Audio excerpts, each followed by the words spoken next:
ఈ కథ మొదలవుతుంది ముంబైలోని శాంటాక్రూజ్ వెస్ట్ అనే ప్రాంతం నుంచి. దత్తాత్రేయ రోడ్పై ఉన్న ఒక అపార్ట్మెంట్ గణేష్ కృపా కోఆపరేటివ్ హౌసింగ్ సొసైటీ. అక్కడే నివసించేది షా కుటుంబం. ఆ ఇంట్లో కమల్ కాంత్ షా, ఆయన భార్య కాజల్ అలియాస్ కవిత షా, 20 సంవత్సరాల కూతురు, 17 సంవత్సరాల కుమారుడు మరియు కమల్ కాంత్ తల్లి సరళాదేవి గారు ఉండేవాళ్ళు. కమల్ కాంత్ టెక్స్టైల్స్ బిజినెస్ చేసేవాడు. తన సొంత క్లాత్స్ కంపెనీ ఉండేది. బిజినెస్ బాగా నడుస్తుండేది. జీవితం కూడా బాగానే సాగుతుంది. కానీ ఉన్నట్టుండి 2022 ఆగస్టు నెలలో కుటుంబంలో ఒక దుర్ఘటన జరిగింది. సరళాదేవి గారి ఆరోగ్యం క్షీణించింది. ఆ తర్వాత ఆగస్టు 13న ఆమె మరణించారు.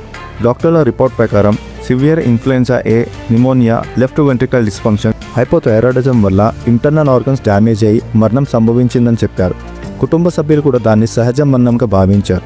కానీ సరళాదేవి మరణానికి కొన్ని రోజుల తర్వాత కమల్ కాంత్ కూడా అస్వస్థతకు గురయ్యాడు.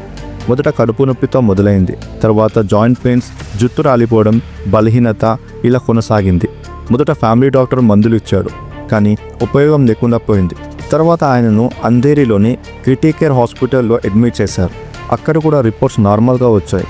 కానీ కమల్ కాంత్ ఆరోగ్యం క్షీణిస్తూనే ఉంది. తర్వాత ఆయన్ను బాంబే హాస్పిటల్కి షిఫ్ట్ చేశారు. అక్కడ చికిత్స ప్రారంభమైంది మరియు కొంతవరకు ఆయన రికవర్ అయ్యారు. హాస్పిటల్ నుంచి డిశ్చార్జ్ అయి ఇంటికి వచ్చారు. కానీ 2 రోజులు గడవక ముందే ఆయన మళ్ళీ తీవ్రమైన అనారోగ్యానికి గురయ్యారు. అప్పుడు డాక్టర్లు హెవీ మెటల్ టెస్ట్ చేయాలని నిర్ణయించారు. ఆ టెస్ట్ రిపోర్ట్స్ వచ్చాక దాన్ని చూసిన ప్రతి ఒక్కరు షాక్ అయ్యారు. ఎందుకంటే కమల్ కాంత్ శరీరంలో 2 ప్రమాదకరమైన మెటల్స్ పాజిటివ్గా వచ్చాయి: ఆర్సెనిక్ మరియు థేలియం. ఆర్సెనిక్ స్థాయి 425.7 యూనిట్స్ అయితే సాధారణంగా అది 1 యూనిట్ లోపే ఉండాలి. థేలియం స్థాయి 362 యూనిట్స్. సాధారణ స్థాయి కేవలం 1 యూనిట్ కంటే తక్కువ. అంటే శరీరంలో 100 రెట్లు అధిక మోతాదులో ఈ విషయాలున్నాయి. డాక్టర్లు వెంటనే పోలీసులకు సమాచారం ఇచ్చారు. వెంటనే చికిత్స ప్రారంభించారు. కానీ అప్పటికే చాలా ఆలస్యం అయిపోయింది. 5 రోజుల ట్రీట్మెంట్ తర్వాత సెప్టెంబర్ 18, 2022న కమల్ కాంత్ మరణించాడు.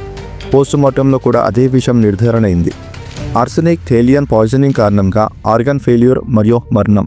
ఇప్పుడు ఇది సహజ మరణం కాదని స్పష్టమైంది. ఇది స్లో పాయిజనింగ్ మర్డర్ కేసుగా మారింది. క్రైమ్ బ్రాంచ్ విచారణ ప్రారంభించింది. పోలీసులు మొదట కుటుంబాన్ని విచారించారు. కమల్ కాంత్కి 3 చెల్లెలున్నారు. వారి ద్వారా షాకింగ్ విషయాలు బయటపడ్డాయి. సరళాదేవి గారి మరణం కూడా అదే లక్షణాలతో జరిగింది. అంటే ఆమె కూడా ఎవరో పాయిజన్ ఇచ్చారేమో. ఇప్పుడు పోలీసులు కమల్ కాంత్ భార్య కాజల్ షా మీద దృష్టి పెట్టారు. ఎందుకంటే ఆమె ప్రవర్తన అనుమానాస్పదంగా మారింది. ఇంతకుముందు కాజల్ మరియు కమల్ కాంత్ మధ్య విభేదాలు ఉండేవి. 2021లో ఆమె కూతురుతో కలిసి తన పుట్టింటికి వెళ్ళిపోయింది. అక్కడి నుంచి 2022లో తిరిగి ఇంటికి వచ్చింది. కానీ తిరిగి రావడానికి ముందు కొన్ని షరతులు పెట్టింది. భర్త దగ్గరికి రాను, తనకు నచ్చినట్టు జీవిస్తా మరియు ప్రతి నెల తనకు ఖర్చులకు డబ్బులు భర్త ఇవ్వాలి. కమల్ కాంత్ అన్ని షరతులకు అంగీకరించాడు. కాజల్ తిరిగి ఇంటికి వచ్చింది. తర్వాత ఒక్కసారిగా ఆమె ప్రవర్తన మారిపోయింది. భర్తతో, తల్లితో మంచిగా ప్రవర్తించడం మొదలుపెట్టింది. అలాగే వారి కోసం స్వయంగా వంట చేయడం కూడా మొదలుపెట్టింది. అది చూసి అందరూ షాక్ అయ్యారు. ఇంట్లో పని వాళ్ళు ఉన్నా కూడా తానే స్వయంగా వంట చేసేది. అదే సమయానికి సరళాదేవి గారి ఆరోగ్యం క్షీణించింది. తర్వాత కమల్ కాంత్ కూడా. కమల్ కాంత్ చెల్లెలు చెప్పినట్టు కాజల్ వంట చేయడం మొదలుపెట్టిన తర్వాతే వారి ఆరోగ్యం క్షీణించడం మొదలైంది. ఇప్పుడు పోలీసులు కాజల్ కాల్ రికార్డ్స్, మెసేజెస్ అన్నీ పరిశీలించారు. ఒక్క పేరు మాత్రం మళ్ళీ వస్తుంది: హితేష్ జైన్. అతను కమల్ కాంత్ చిన్ననాటి స్నేహితుడు. కాజల్తో కూడా సన్నిహితంగా ఉండేవాడు. పోలీసులు హితేష్ జైన్ గురించి కాజల్ను ప్రశ్నించారు. మొదట తాను మౌనంగా ఉంది. తర్వాత తాను హితేష్ను ప్రేమిస్తున్నానని ఒప్పుకుంది. ఇద్దరు కలిసి ఒక స్లో పాయిజన్ మర్డర్ ప్లాన్ చేశారని చెప్పింది. హితేష్ నకిలీ కంపెనీ ఓపెన్ చేసి ఆర్సెనిక్ మరియు థేలియం మెటీరియల్స్ కొన్నాడు. తద్వారా వాటిని కాజల్కి ఇచ్చాడు. కాజల్ తన అత్త మరియు భర్త తినే ఆహారంలో, తాగే నీటిలో కలిపి రోజు ఇచ్చేది. ముందుగా అత్త మరణించింది, తర్వాత భర్త. పోలీసులు హితేష్ ల్యాప్టాప్, ఫోన్లను చెక్ చేయగా ఆయన 105 సార్లు ఆర్సెనిక్, 156 సార్లు థేలియం అని సెర్చ్ చేసిన రికార్డ్స్ దొరికాయి. ఫోటోలలో ఇద్దరు కలిసిన సీసీటీవీ ఫుటేజ్ కూడా బయటపడింది. ఇద్దరు చివరికి హత్య చేశామని అంగీకరించారు. 2000 పేజీల ఛార్జ్ షీట్ కోర్టుకు సమర్పించబడింది.